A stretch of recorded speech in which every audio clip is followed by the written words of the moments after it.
that Elon had access to this kind of information while at the same time, Todd Lyons looked to create Amazon Prime, but with human beings, for the Department of Homeland Security, and simultaneously, the banks which funded Elon's Twitter deal fell short, yet those same banks owned a private airline, Avelo Air. It's not coincidental. I'm Antoine Michael, and this is The Breakdown. All right, so this episode of The Breakdown is relating to my most recent report, Avelo Airlines and Elon Musk. If you have not seen it, it is available on my profile, so make sure you go over there and check it out. This story was originally reported on by Rachel Maddow. She started off, her show by talking about different protests that were going on around the nation, and this particular part of her story drew my attention because, I really wanted to know why Avelo Airlines. And more specifically, right, we have this thing called DOGE, the Department of Government Efficiency, that's supposed to be looking over contracts and that is supposed to be selecting the most efficient contract for the United States to save the American taxpayer dollars, allegedly. Right. So, it was just interesting to me because here is this small carrier and we have larger carriers that have more capacity. So if you're Doge, wouldn't you be interested in? But anyway, so all of these questions started, just circling around in my mind. And from there, I did my deep dive to see, where connections can be made and where we could possibly get some insights. And this is coming from the American Immigration Council that is reported out in the Business Standard. The American Immigration Council says that a one-time operation to deport immigrants, in the United States would cost at least $315 billion. That the government would have to spend $89.3 billion to conduct sufficient arrests. That the government would have to spend $167.8 billion to detain immigrants en masse, and that the government would have to spend $34.1 billion on legal processing, and that the government would have to spend $24.1 billion on removals. And that, again, that is from the the American Immigration Council. And so immediately what came to mind is, well, it is impossible that Doge is saving all of this money, yet this is the goal. So in other words, there is no net positive that is going to be taking place here. So what in the world is Elon Musk talking about? As a matter of fact, take a look at this particular clip. Hello, Elon. Well, thanks to your fantastic leadership, this amazing cabinet, and the very talented Doge team, I'm excited to announce that we anticipate savings in FY26 from reduction of waste and fraud by $150 billion.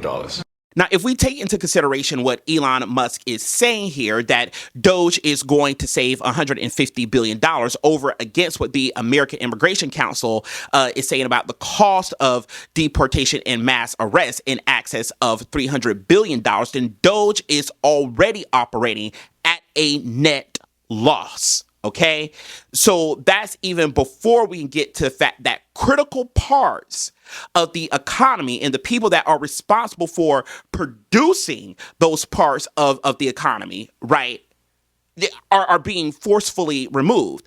Also adding on to that persons who are undocumented as well as those who are documented as well, because they're being impacted, pay into Social Security, pay into Medicaid, Medicare, etc., right? So taking these things into consideration, what necessarily becomes clear is that Doge is costing the U.S. taxpayer actually more money, even as it removes those who are responsible for the means of production out of the nation. We are operating at a net loss. That is very obvious at this particular point in time. So this is another reason why this story stood out to me, because why Avelo? And then looking deeper into Avelo and realizing, okay, well, the reason possibly that Elon Musk and Doge ran up into the Social Security Administration to get all of these numbers and addresses and everything else was to generate the supply of people that would need to be on these airplanes in order to fulfill the contract for the banks that were short on this Twitter deal in order for them to make up their profit, right? Now, while there isn't a concrete link that is laid out on paper, that says, okay, this is what we're doing on paper, I personally think that the connection here becomes clear. Because how is it that banks are still owed billions of dollars in this particular instance, even as they try to sell off your debt? Him and his investors recover because obviously he has sold X to his company XAI for $33 billion, but banks are going to be left on the hook for billions of dollars. That ain't going to go down like that. So what are other means whereby which these banks can recuperate, right, their investment? And then all of a sudden, we have this collective of banks that also owns this marginal airline, right, that is really just getting going. Its maiden flight was in 2021. This is 2025, right? And they're at various regional airports, but they aren't bringing it in like Delta, like American, like a Southwest, if you will. So what are the other means whereby which, this airline can sustain itself, except for if there is someone in position who has access to a list that is connected to a larger mission or agenda of the current administration, and that this particular group of banks also happens to hold the majority stake in a private airline. That's not a coincidence to me, right? And so it's very, very interesting how all of this is taking place and how all of this money is being moved around. And there are people that really think that Doge is out here saving the American taxpayer money when we have a very real instance wherein that is not being done. So how one sits at the table and says, okay, I'm saving $150 billion is beyond, my comprehension. And then on top of that, to make the particular contract between Avelo Airlines and Immigration and Customs Enforcement, that contract is not public. So nobody knows how much that contract is worth and how much, the airline is going to be paid per person per trip and what that looks like. So this puts a lot of questions on the table, but also what this puts on the table, and you cannot miss this particular point. This sounds and is a lot like slavery. You have a list of people, they kept logs in slavery, that are being forcefully migrated somewhere else, and where profit is being generated, and where those people are being forcefully detained inside of a structure against their will, despite them not having criminal records, despite them not being affiliated, with these particular gangs that the present administration is alleging, right? All of this is in the news. All of this for generating capital, generating profit. And what is amazing to me about this particular present predicament is that it makes very clear that history is simply repeating itself.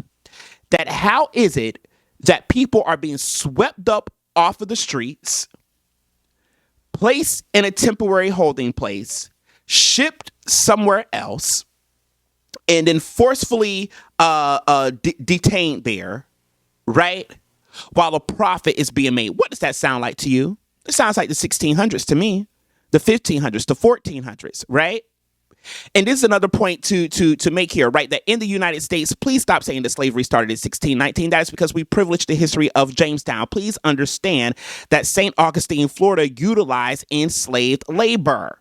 Right? So slavery was going on way before 1619, but that was a side note. But the whole point to understand here is the continuity between these particular time periods.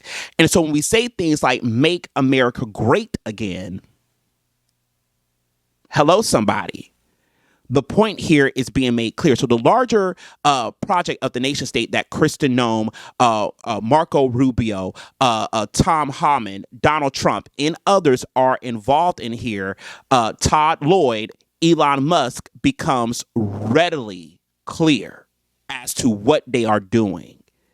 And it's very clear at this point in time that they really believe that earlier parts of American history were okay, and that perhaps the Civil War was a mistake, because now what we are dealing with, as Douglas Blackman would say, is slavery by another name. It's not just kidnapping. It's not just human trafficking. This is slavery by another name. This has been The Breakdown. Again, the episode is available. Check it out. These are my thoughts around the reporting and what was going through my mind as I was recording it. Okay, catch you in the next one. Peace.